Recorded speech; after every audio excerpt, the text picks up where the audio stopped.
મનરેગામાં 100 દિવસથી વધારીને અમે 125 દિવસ કર્યા છે એમ કરીને વાહવાહી લૂંટે છે અને જે 100 દિવસ હતા એ પણ પૂરેપૂરા આપતા નથી.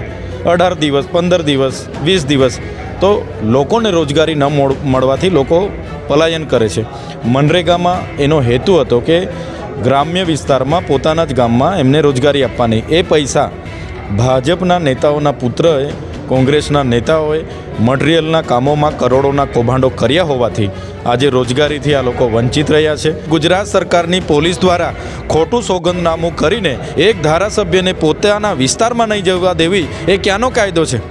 તો એમના પાસે એનો જવાબ નથી.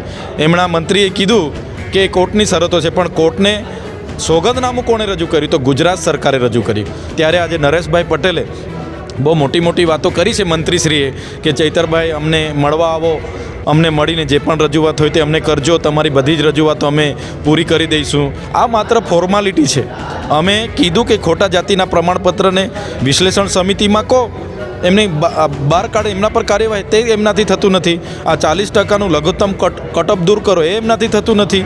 અને અમને કહે છે કે અમને મળો અને બધું તમારું કરી દઈશું. એટલે આ બધી સભા લાઈવ થતી હોય, રાજ્યસભા લાઈવ થતી હોય, દેશની બધી વિધાનસભાઓ લાઈવ થતી હોય, high court, supreme court, session court live થતી હોય, તો આ જનતાના પૈસાએ ચાલતું ગૃહ એ પણ લાઈવ થવું જોઈએ. એ જ તો માગણી હતી અમારી.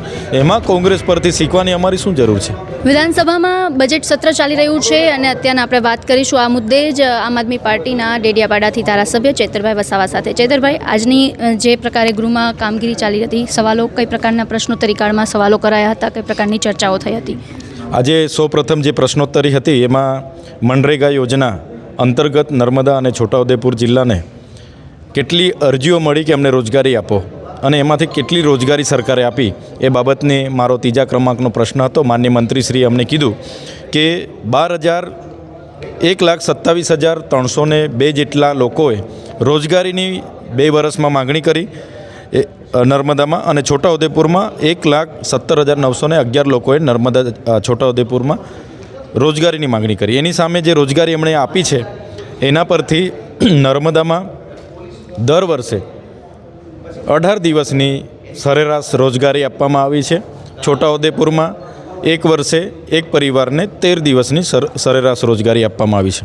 એક બાજુ સરકાર મનરેગામાં 100 દિવસથી વધારીને અમે 125 દિવસ કર્યા છે એમ કરીને વાહવાહી લૂંટે છે અને જે 100 દિવસ હતા એ પણ પૂરેપૂરા આપતા નથી. 18 દિવસ, 15 દિવસ, 20 દિવસ તો લોકોને રોજગારી ન મળવાથી લોકો પલાયન કરે છે.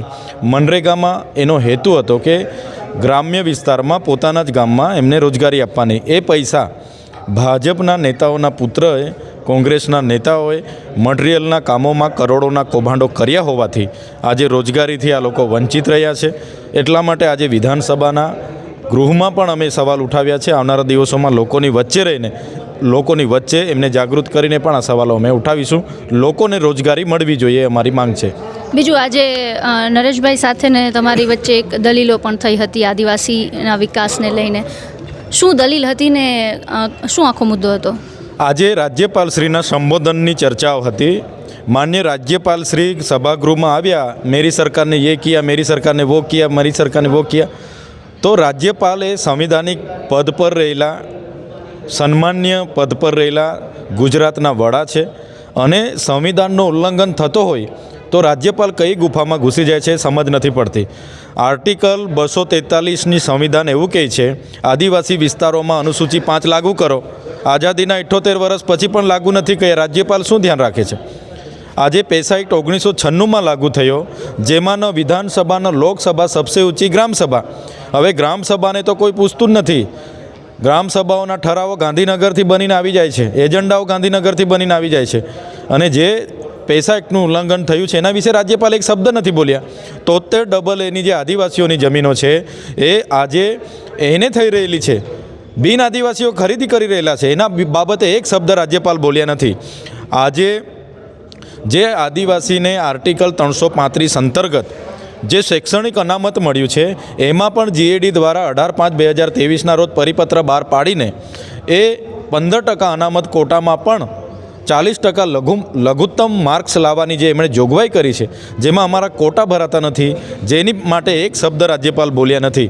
ખોટા જાતિના પ્રમાણપત્ર પર લાખો લોકો ક્લાસ 1 ક્લાસ 2 અધિકારી બની બેઠા છે અને લાખો લોકો ગૌણ સેવા પસંદગી મંડળમાં પણ ખોટા જાતિના પ્રમાણપત્ર એસટીના આપીને નોકરી પર લાગેલા છે. એના વિશે રાજ્યપાલ એક શબ્દ નથી બોલ્યા. આજે જે પ્રકારે કાયદા વ્યવસ્થાની એમણે વાત કરી કે આજે કાયદો અને વ્યવસ્થા સુધરે છે, તો કાયદો અને વ્યવસ્થા કઈ રીતના સુધરે છે? જે પ્રકારે વિપક્ષના ધારાસભ્ય તરીકે અમે સરકાર સામે એમની વરવી વાસ્તવિકતા બતાવીએ છીએ, ત્યારે પોલીસનો ઉપયોગ કરીને અમને દબાવવાની વાત થાય છે. મેં ગૃહમાં કરી છે. મેં કીધું ગુજરાત સરકારની પોલીસ દ્વારા ખોટું સોગંદનામું કરીને એક ધારાસભ્યને પોતાના વિસ્તારમાં નહીં જવા દેવી એ ક્યાંનો કાયદો છે? તો એમના પાસે એનો જવાબ નથી. એમના મંત્રીએ કીધું કે કોર્ટની શરતો છે, પણ કોર્ટને સોગંદનામું કોણે રજૂ કર્યું? તો ગુજરાત સરકારે રજૂ કર્યું. એટલા માટે એનો જવાબ તો લોકતાંત્રિક ઢબે આવનારા દિવસોમાં જનતા આપવાની જ છે. પણ કાયદો વ્યવસ્થા વિપક્ષના લોકોને દબાવવા માટે છે. પોલીસ વિપક્ષના લોકોની ઇન્ક્વાયરી કરવા માટે, ફોન ટેપ કરવા માટે, એમના લોકેશનો મેળવવા માટે, એના માટે આજે ગુજરાતમાં એટલે રાજ્યપાલનું જે અભિભાષણ હતું એ મને લાગે છે વાહવાહી લૂંટવાવાળું અને કોપી પેસ્ટ હતું. એમાં ક્યાંય સંવિધાનની વાતો એમણે કરી નથી. નર્મદાનું એમણે કીધું હતું રાજ્યપાલે કે સોની યોજના, સુજલામ સુફલામની યોજનાથી કચ્છમાં અને સૌરાષ્ટ્રમાં તળાવો ભરવામાં આવશે. જે નર્મદા યોજના જે જિલ્લામાં બની છે, જિલ્લામાં હું આવું છું ત્યાં પહેલાં પાણી આપો ને. એના માટે કેમ રાજ્યપાલ બોલતા નથી? આજે શાળાઓમાં શિક્ષકો નથી, શાળાના ઓરડાઓ નથી, કુપોષણથી બાળકો પીડાય છે, આદિવાસી વિસ્તારોમાં રોજગારી નથી, કનેક્ટિવિટી નથી. એ બાબતે આજે રાજ્યપાલના સંબોધન પર એમને મેં કીધું ત્યારે આજે નરેશભાઈ પટેલે બહુ મોટી મોટી વાતો કરી છે મંત્રીશ્રીએ કે ચૈતરભાઈ અમને મળવા આવો, અમને મળીને જે પણ રજૂઆત હોય તે અમને કરજો, તમારી બધી જ રજૂઆતો અમે પૂરી કરી દઈશું. આ માત્ર ફોર્માલિટી છે. અમે કીધું કે ખોટા જાતિના પ્રમાણપત્રને વિશ્લેષણ સમિતિમાં કહો, એમને બહાર કાઢે, એમના પર કાર્યવાહી, તે એમનાથી થતું નથી. આ 40%નું લઘુત્તમ કટઅપ દૂર કરો, એ એમનાથી થતું નથી. અને અમને કહે છે કે અમને મળો અને બધું તમારું કરી દઈશું. એટલે આ બધી ફોર્માલિટી એમણે ગૃહમાં કીધી છે. બીજું ચૈતરભાઈ, ગઈકાલે જે વાત કરી હતી, પીઠ પરથી એવું કહેવાયું કે જે પ્રકારે આમ આદમી પાર્ટીએ વિરોધ કર્યો હતો તેના બાદ કે કોંગ્રેસ પાસેથી વિરોધ કરતા શીખો. તો શું કહેશો? જો 50 વર્ષ તો કોંગ્રેસનું શાસન હતું અને 30 વર્ષથી ભાજપનું શાસન છે. બંને પક્ષના લોકો એ તાલુકા જિલ્લા પંચાયત હોય કે વિધાનસભામાં હોય, બધા સાથે મળીને અત્યાર સુધી બધું ચલાવતા હતા. શરૂઆતમાં એમણે એવું કીધું હતું કે ત્રીજો મોરચો ગુજરાતમાં ચાલે જ નહીં. આજે જ્યારે ગુજરાતમાં લોકોના સહકારથી ત્રીજો મોરચો એટલે કે આમ આદમી પાર્ટી ચાલે છે, એટલે બધાને જ એવું થાય છે કે આ આમ આદમી પાર્ટી ચાલવી ના જોઈએ. એટલા માટે માનનીય અધ્યક્ષશ્રીએ અમને કીધું કે તમે કોંગ્રેસ પરથી શીખો. અમારે શું શીખવાનું છે? અમે સન્માન્ય ગૃહમાં આવ્યા છે, અમે વિધાનસભા લાઈવની વાત કરી હતી ને. લાઈવ થવું જોઈએ. એમાં અમને કોંગ્રેસે સહકાર નથી આપ્યો. તો ગુજરાતની જનતા જોવે છે બધું. ગુજરાતની જનતા, અરે ભાઈ, તમારે લોકસભા લાઈવ થતી હોય, રાજ્યસભા લાઈવ થતી હોય, દેશની બધી વિધાનસભાઓ લાઈવ થતી હોય, high court, supreme court, session court live થતી હોય, તો આ જનતાના પૈસાએ ચાલતું ગૃહ એ પણ લાઈવ થવું જોઈએ. એ જ તો માગણી હતી અમારી. એમાં કોંગ્રેસ પરથી શીખવાની અમારી શું જરૂર છે? બિલકુલ, અમારી સાથે જોડાયા, માહિતી આપી તે બદલ આભાર આપનો. જી, ધન્યવાદ. તો આ હતા ચૈતર વસાવા, આમ આદમી પાર્ટીના ધારાસભ્ય કે જેમણે અલગ અલગ મુદ્દાઓને લઈને પોતાના મત છે તે રજૂ કર્યો છે. આગામી સમયમાં હજુ પણ બજેટ સત્ર ચાલવાનું છે, ત્યારે અલગ અલગ મુદ્દાઓ વિપક્ષ તરીકે આમ આદમી પાર્ટી ઉજાગર કરતી રહેશે. આપનું શું મંતવ્ય છે, આપનું શું માનવું છે, અમને કોમેન્ટ બોક્સમાં જણાવો અને અમારી ચેનલને લાઇક, શેર અને સબસ્ક્રાઇબ કરવાનું ભૂલશો નહીં. ફરી મળીશું નવા વિડીયો સાથે. મને આપશો રજા. નમસ્કાર.